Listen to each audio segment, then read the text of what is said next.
this is terrible hosting on my part. I've buried the lead. You've got the Patriots at 125-1. Have you hedged this? No, I don't hedge. You kidding me? What's the point of hedging? Absolutely not. You guarantee you get some money, man. Scared money don't make none. We all know that. We've heard this time and time again. I'm not hedging nothing.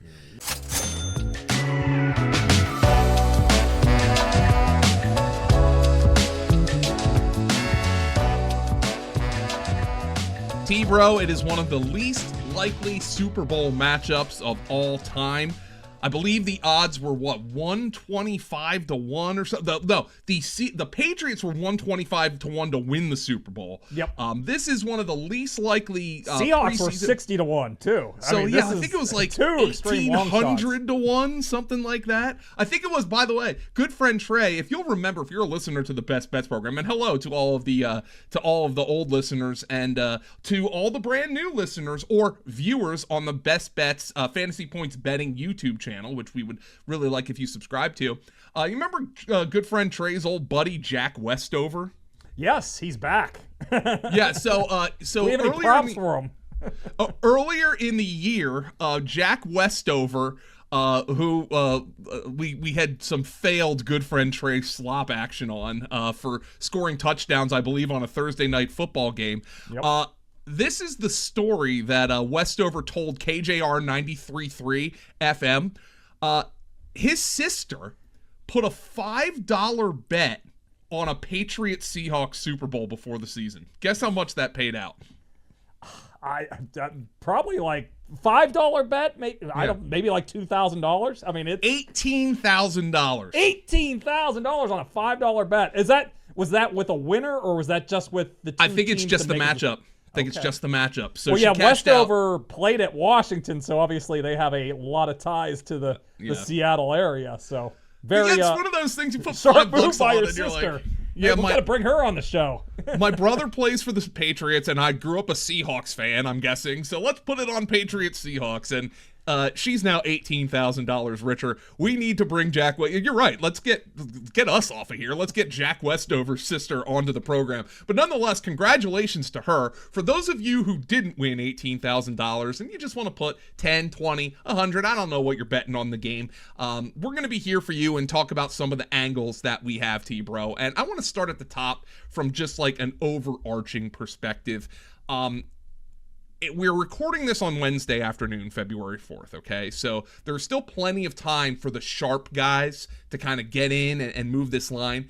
But you've seen the action. Everything seems to be coming in on the Seattle Seahawks. We've got, we had 4.5 when we talked about it a little bit earlier in the week. I got it at 4.5. I like the Seahawks.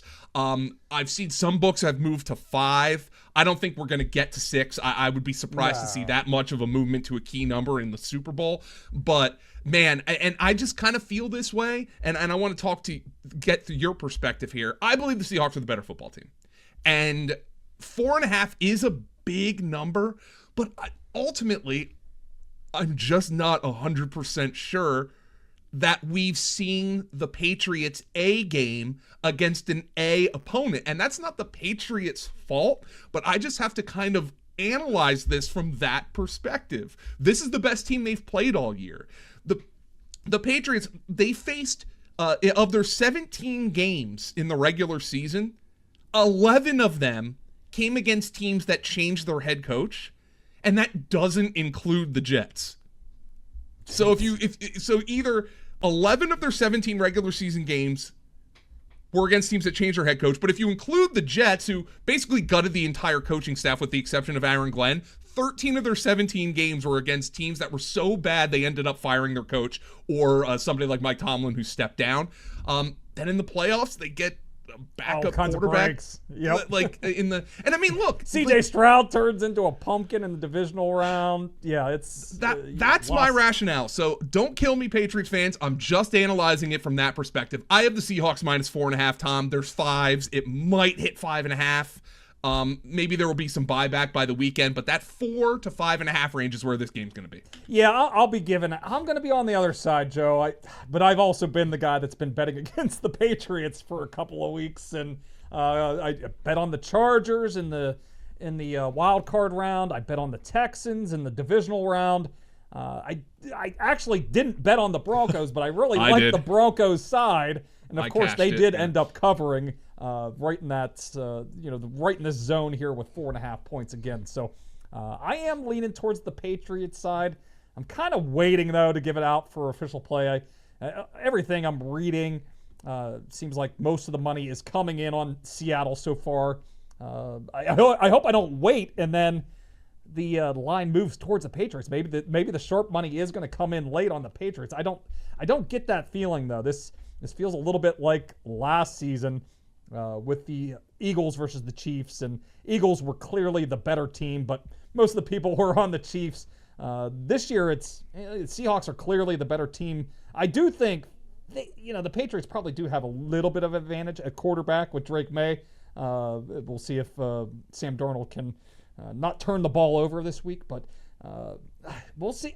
I'm wondering if there is going to be some money late here, but if a gun to my head here, I think it's just going to probably just kind of stay here at 4.5. Maybe we'll see some 5s, maybe we'll see some 4s, but I think you'll be able to shop around, get the best of the number later this week, and we'll see. 48 hours is kind of the cutoff here. That's when all the Super Bowl money, that's when the limits start to get raised a little bit. So sometime Friday, probably about Friday afternoon, we'll see if some of this action starts to, some of the bigger wagers and the sharper action starts to come in. We'll see if this line does move. But anybody that listens to this Thursday, I would suggest if you're like looking to bet props and stuff, if you're looking to bet overs, you probably want to get them in Thursday. Not only are we going to see sharper action, but we're going to also see more public action on the weekend, and sometimes that will drive some of these props. We're going to see probably over money on them. So if you're looking to bet overs, probably get those in Thursday. If you're looking to bet unders, you could probably wait until the weekend and maybe get a little bit better number. So this is we're getting close here, Joe, but still a lot of action to come in here over the next couple of days. So something that Brett Whitefield said to myself and Paul Kelly on SiriusXM Fantasy Football Morning on Wednesday morning stuck with me, and I'm sure Brett has been talking about this. I mean, all the avenues that I listen to Brett at, but I'm sure he's mentioned this elsewhere. We have some serious chicken or the egg thing here with the Seahawks, and the Seahawks have been the worst team, or one of the worst teams in the NFL against heavy personnel, and they've been gashed by it. But the question becomes, have they been gashed by heavy personnel because they're playing teams like the Rams and the 49ers that are really freaking good at it, or do they have a specific struggle against that? The question then is, though, can the Patriots even take advantage of that? Because the Patriots have been one of the worst teams this season at running heavy personnel. They don't do it a whole lot, and they average about 2 yards fewer per play when they actually do run it. So is that a real weakness for the Seahawks? And even if it is, can the Patriots take advantage? And that's one of the reasons that I lean to the Seahawks here. I'm just thinking that it's a good matchup for their defense against a quarterback in Drake May who hasn't been his sharpest in the playoffs. No, it's been a rough postseason. We're running that prop contest, and that was one of the props that we put on there is the Seeing Ghost, who, and that large part was because of Drake May's struggles handling the football at the quarterback position over the last 3 games, putting it on the turf quite a bit. This offensive line has been exposed a little bit. Will Campbell at left tackle has been bullied a little bit as a rookie. So we'll see if they're able to clean that up a little bit. They do get the benefit of having a couple, the extra week of practice here. So I do trust Josh McDaniels and Mike Vrabel to come up with some schemes to help Will Campbell, help the protection a little bit, and we'll see if they can coach Drake May to be a little bit cleaner with the football. Maybe give him some easier reads, and that's really I think that's going to come down to can New England's offensive line to stem the rush a little bit and give Drake May a little bit of time to operate and get the ball downfield. That's going to be kind of the key to the game for New England's offense. Guys, if you didn't check out our earlier podcast or this week about the Fantasy Points Super Bowl Big Game Prop Contest that we are running at Fantasy Points,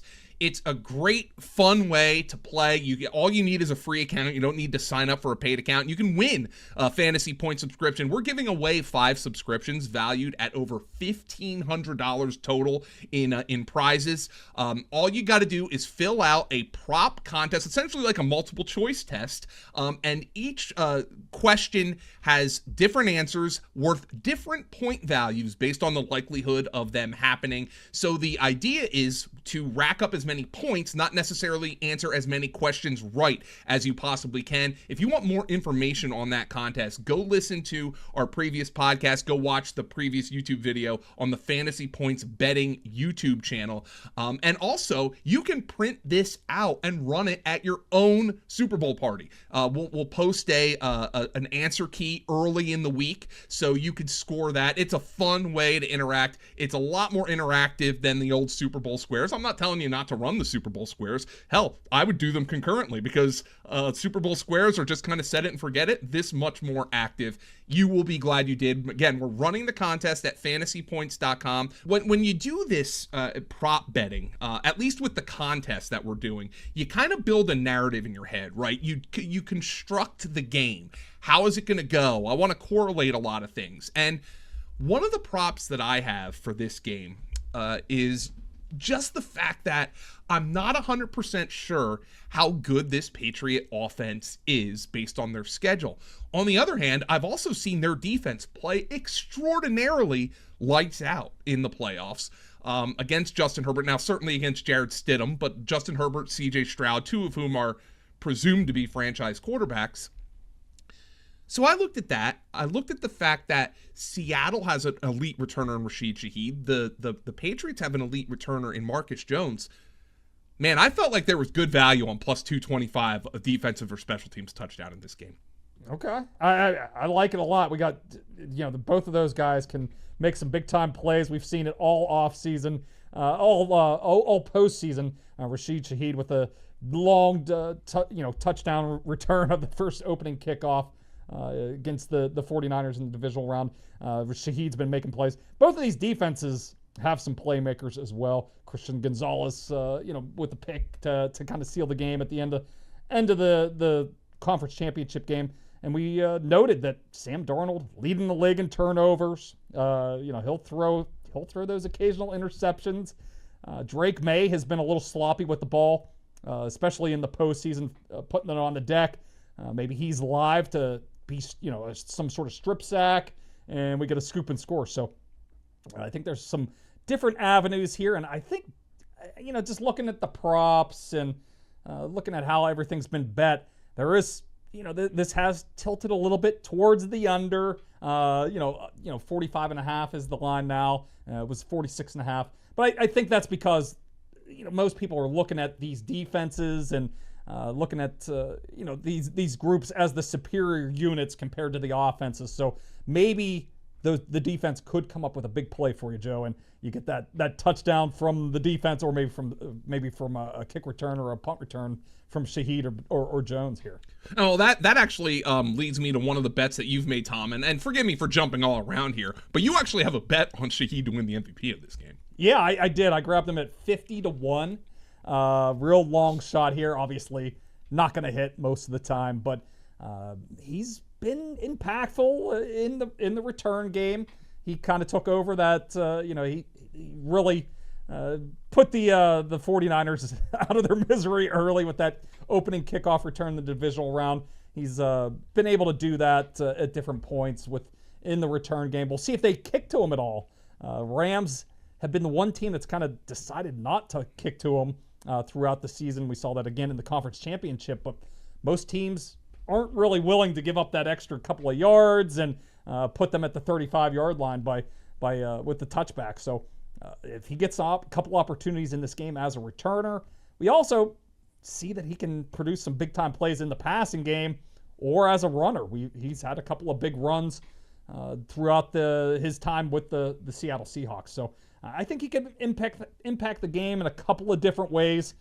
Maybe if this is a lower scoring game, Maybe, big plays are kind of at a premium. Maybe Shaheed can make an impact with a couple of them, and his name rises to the top here. So 50-1 I thought was worth a shot here. I'd probably bet it down to 40-1, plus 4,000. So I think he's worth. I can see some scenarios where he can get to the MVP award. So give me Rashid Shaheed at 50-1. So, by the way, the best way to get our best bets and fantasy points and Tom's best bets is through our subscriber Discord at Fantasy Points. For Fantasy Bundle and Fantasy Pro subscribers, you have until Super Bowl Sunday to get our early bird special for 20% off. If you don't have the confidence that you're going to win the prop contest, of course. But even if you do, we'll just add another year onto your subscription. So it's a great way to get into the subscriber Discord. Tom notifies us. We all notify you as soon as we make a bet, and you'll get the best number that we are seeing. That is the easiest way to do it, and it is a thriving community that we hope to build into the 2026 season. Tom, I'll start dropping bets next week for it's the going to be awesome. 2026. I will. I'll start looking at Super Bowl odds. I'll start looking at MVP. So obviously those aren't as pressing, those future bets. But if you see them and you want to get down on them, I'll be putting them in the Discord first. So we'll be doing those. We'll be touching on some of those different markets throughout the off season on the podcast and on our YouTube page. But if you want to get those odds, just in case our subscribers move them at all, you want to make sure you're in our Discord first. We'll touch on them later, but if you want that first access, you got to be in our Discord. Yeah, it's going to be great, and we'll talk about all that on the podcast in the coming weeks. No off season here, although it does slow down. But look, the sportsbooks understand that NFL is what butters their bread, and they'll gladly hold your money interest free for these early futures. Don't worry about that. Tom, it was interesting as we're jumping around the board here. I'm just going to pick and choose some of what you have here. I mentioned earlier, one of the big struggles for the Seattle defense is heavy personnel. As a matter of fact, they have gotten crushed by tight ends, allowing 63.5 yards per game to them this year. That's sixth most in the NFL. They've also allowed, I believe, the fourth most receptions per game to opposing tight ends. Now, again, I was wondering, is that a chicken or an egg thing? Is that because they've played teams like the Rams and the 49ers that are so good with heavy personnel? Or is it because they actually suck or against tight ends? Or is it a combination of both? And I think you're willing to kind of take the risk that there might be the fact that they do stink against tight ends or that it's a combination of both because you like Hunter Henry in this game. Yeah, I think it also could be just because their outside corners are so good and the way that they play their defense, they kind of force you into these check downs and these, to tight ends, into running backs. So they also, they like to play with the lighter defensive formations as well. They like to get Nick Imawari out there, and they don't like to get too many big bodies on the field. So that does open things up a little bit for tight ends here. It does open things up for running backs as well. But tight ends have been having a lot of success all season long. This has been a pretty common bet. Anytime I'm looking to bet an over against the Seahawks, it's been usually at the tight end position, usually at the running back position. And going back to Hunter Henry here, got it at 37.5 yards. It has been bet up a little bit here. I could see this one getting a little bit more action over the weekend as well. 39.5 is kind of the prevailing number out there right now. A couple of 38.5s if you have a BetMGM account out there, but I could see this one getting into the low 40s by closer to kickoff. So I think could be the top receiver here for the New England Patriots. They also, he's been pretty active against zone coverage, which is what Seattle likes to run the most, 76% of the time. One of the most zone-heavy teams, and he's averaging 1.9 yards per route run against zone coverage. And we just saw Colby Parkinson in the NFC Championship game. That was, I believe, a prop that we gave out on the podcast. No sweat on that one. He had ended up with 62 yards, had a big reception in the second half to really go over the top on that prop. Jake Tonjes in the divisional round. George Kittle was out. Jake Tonjes goes off for 5 catches and 59 yards. So Tight ends, a lot of success in this matchup, so why wouldn't it continue here with Hunter Henry? Hopefully he is an active part of this passing game this week. He's been kind of quiet in the postseason.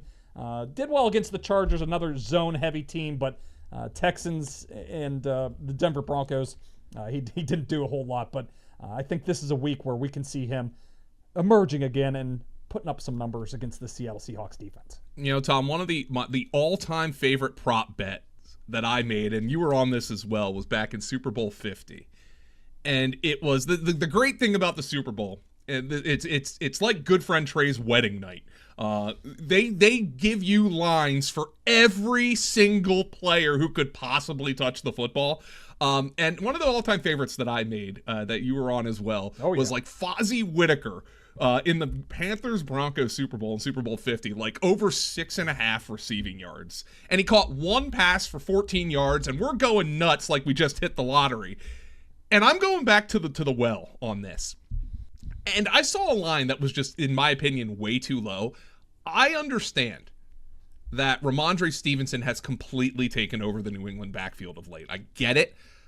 But I still look at the fact that the Seattle Seahawks, you mentioned it just now with the tight end position, forcing throws underneath. They play a ton of too high. They play a ton of zone. They actually allowed the most targets per game to the running back position this season. And TreVeyon Henderson's line for receiving yards is 3.5.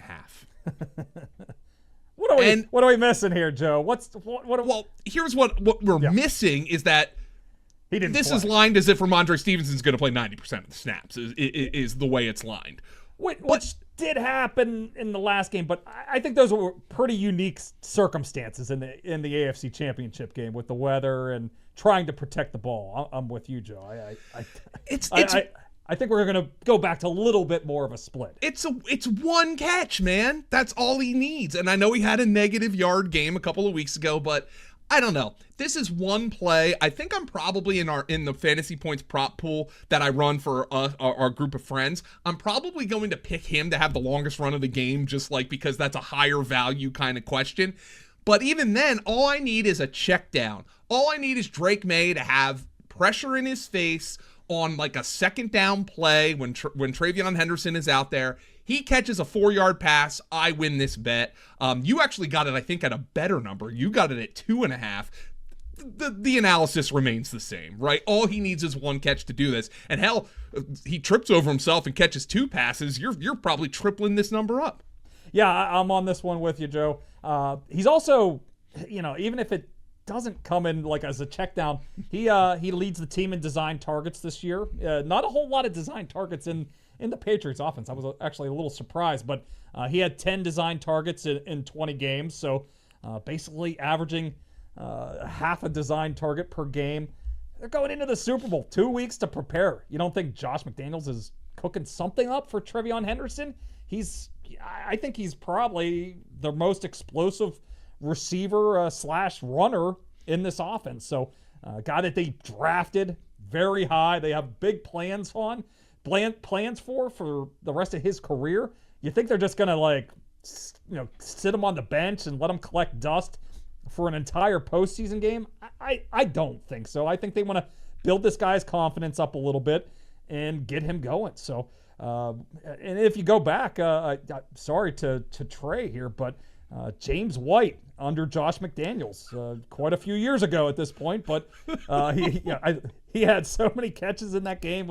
He should have been the MVP. He should have been the MVP. So I'm sure Josh McDaniels is looking at TreVeyon Henderson as a potential difference maker for this offense. So I think it was unique circumstances in the AFC Championship game with the snow. They just went with more of the plotter guy. I know Stevenson has had fumbling issues in the past, but he's kind of cleaned those up as the season went along. I think they went with the veteran just because they didn't want to. They just wanted to keep control of the ball. They didn't want anything stupid to happen. I think they know that they need to be a little bit more aggressive if they want to beat the Seahawks. So that means you got to get a couple of touches to TreVeyon Henderson in this game. So let's bet this over, and hopefully he gets a little bit more action than he got in the AFC Championship. Tom, you have a couple of exotics up there as well here at fantasypoints.com. We're not going to talk about all the bets that you have made because, of course, we got to get to Good Friend Trey. But what is a fun one that you've made for this game that is a bet that's not typically available for your average NFL regular season game? Yeah, I got a couple that I really liked, but one that I was really able to dig into with our fantasy points data. I mean, these if you're really digging into the props this weekend and looking to create your own, really sink your teeth into the fantasy points data suite here. And so I'm able to kind of break down by quarter, what every player has done. So I was looking at it. DraftKings offers these props for a player. What quarter are they going to have their most success in? What most yards in? So I grabbed Stephon Diggs.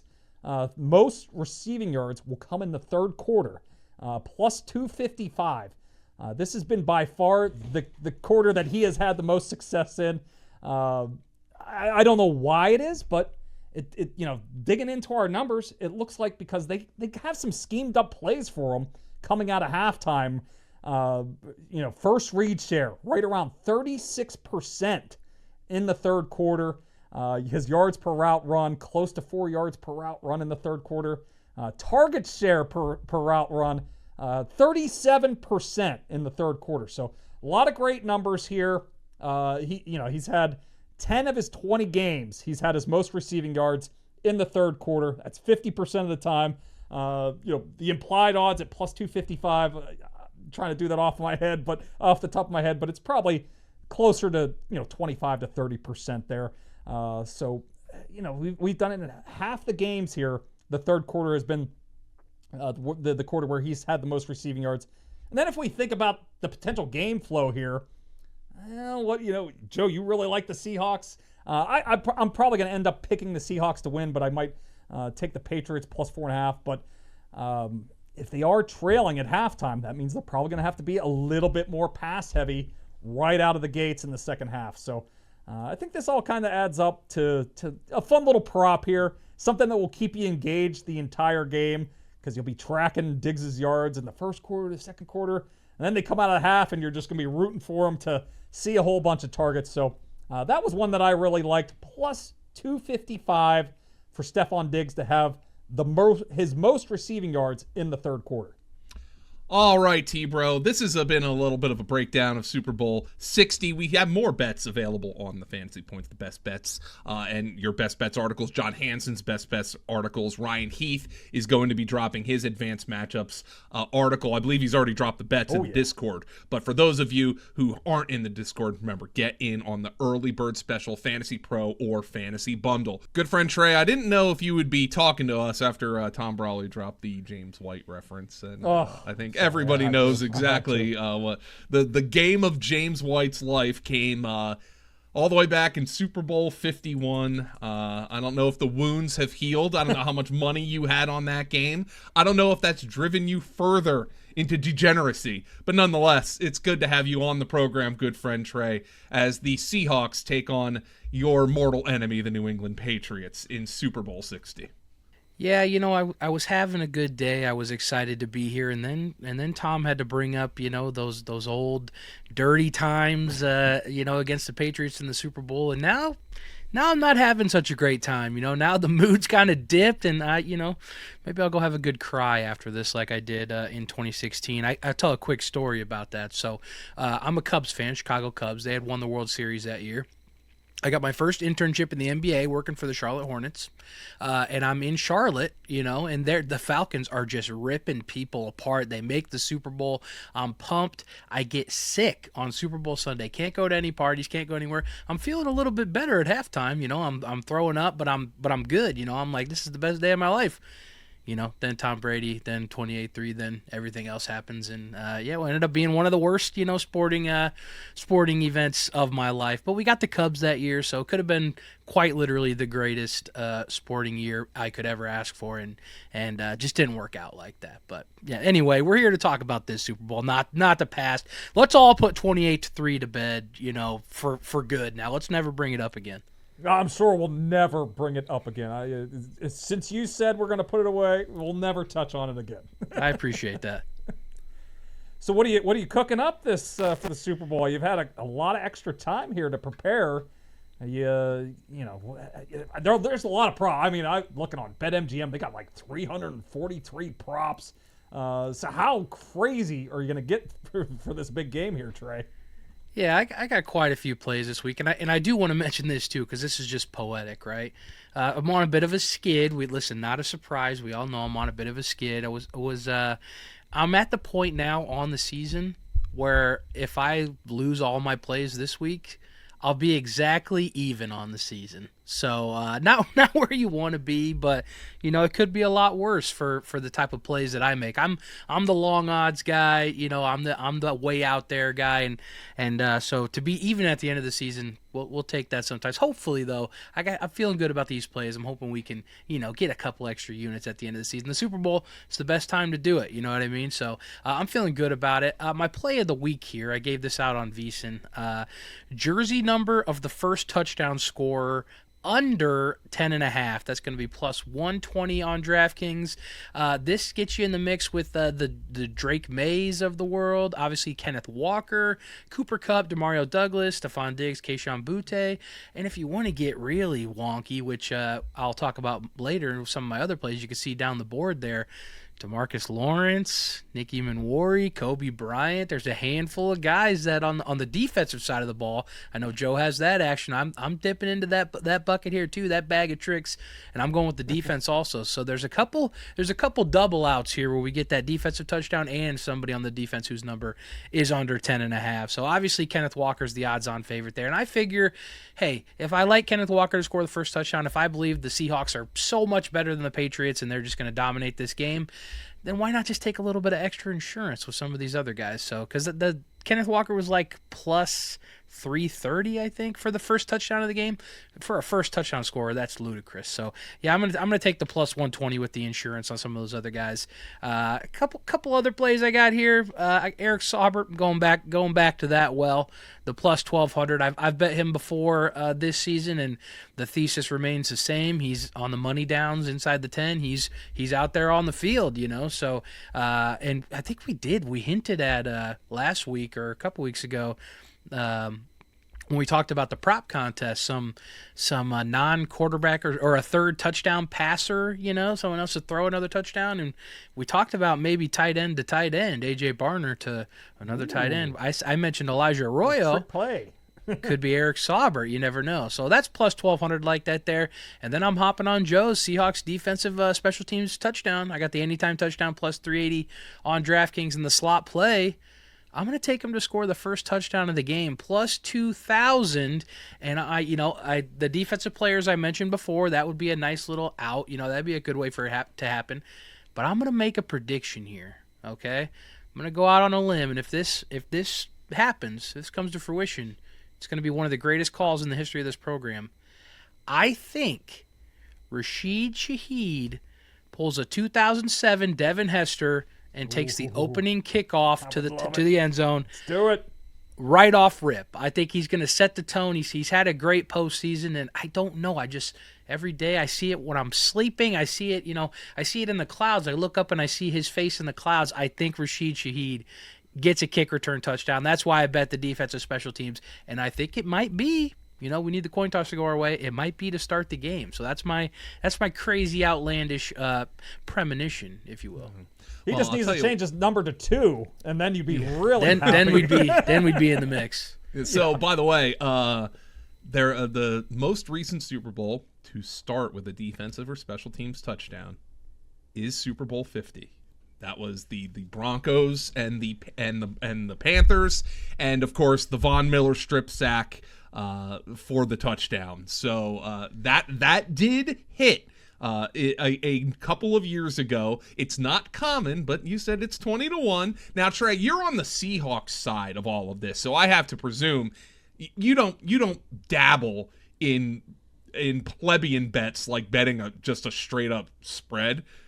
You have to go deeper than that. But my read on the situation is you have the Seahawks minus 4.5 if you had to bet that.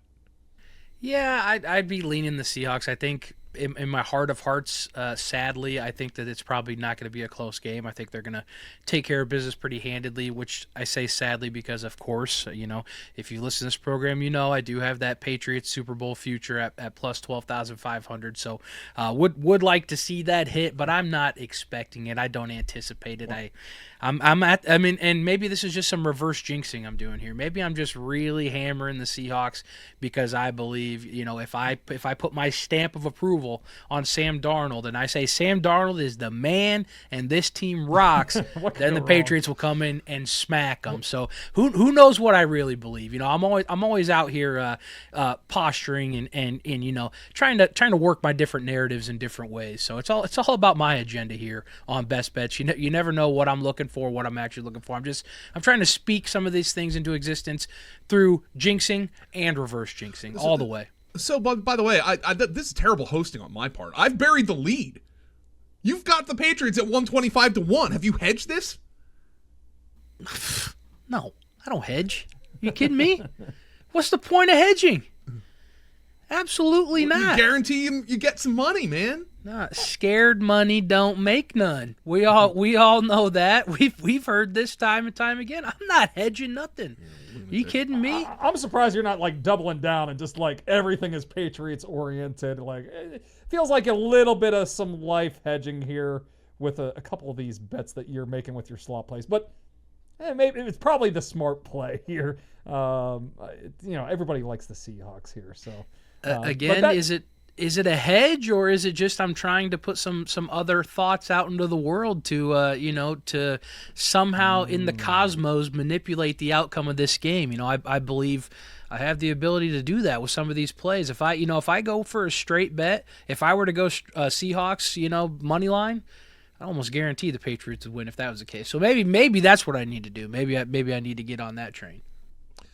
Well, good friend Trey, this has been a phenomenal discussion here about Super Bowl 60. You have some crazy plays here, but nothing that's completely off the board too much, bro. I think the Super Bowl betting. I thought he might have some exotic props or some Bad Bunny halftime things, but he just stuck to the game here. Stuck to Eric Saubert. I mean, who knows who that is, but. He kept it to the game here, so let's see. Trey, you got anything else? You got anything that's not game related or off the board a little bit? I don't have anything that's not game related, but I will say that the TreVeyon Henderson stuff kind of got through without me noticing. And as I'm listening on the show to you guys talking about that is the perfect situation for some ladders. So I know the folks out there love the ladders, and I'll probably sprinkle a couple in now that I'm up on that. But that he's the type of guy that if he catches one pass, it could go for 60 yards. So if you get some of those ladders up there into the 40s, 50s, I wonder what those numbers are looking like right now. I'm going to have to go do some more research. There's still plenty of time. Some slop. And maybe I'll throw something else in the Discord, but that's a prime ladder opportunity for TreVeyon Henderson. I'm going to have to probably do that. Yeah, there are markets out there for most rushing yards in the game to the longest rush in the game. So there's a bunch of different ways. You don't even have to just do a straight ladder. You could do some different ways to bet it here with all these sports books putting up a plethora of bets right now. So a couple of different ways. So Joe, we've done our job. We've at least talked one person into joining us here with some TreVeyon Henderson props. He's the sports books have officially put him in the doghouse entering the Super Bowl. We're thinking he's coming out. Well, if we convince Trey to do it, maybe it's not that smart a bet. But nonetheless, we'll be victory lapping when TreVeyon Henderson gets a 5-yard check down in this game. Reminder to everybody, check out the show notes, whether in the podcast or on YouTube, for the Fantasy Points Prop Contest. It's a fun way to enter. You can go through it in 5 minutes. Listen to our previous show, watch our previous show, and run that at your Super Bowl party because you will be glad you did. It's a lot of fun, and we'll do all the hard work for you. We'll do the grading. We'll do the answer key for you. All you've got to do is tally it up on your own. Please remember, We just launched the Fantasy Points betting subsect of our Fantasy Points YouTube channel. We have a whole network coming. I know it's kind of a weird time of year to be launching that, but we wanted to just get our footing going. Please remember to subscribe to that, set your notifications. It really helps us out. And we also have channels now for Dynasty, which is absolutely thriving. We'll have one for DFS and Best Ball. We have Fantasy Points Shorts. We are building a whole network here at Fantasy Points. And of course, if you haven't subscribed to the Fantasy Points fantasy football YouTube channel, we've got close to 25,000 subscribers there. You know we're doing it big there. So thank you to everybody for checking out this edition of the podcast, the YouTube show, whatever way you consume it. I hope you enjoy Super Bowl 60. And guess what? When it's over, we'll be back next week to preview the 2026 NFL season. Thanks, everybody.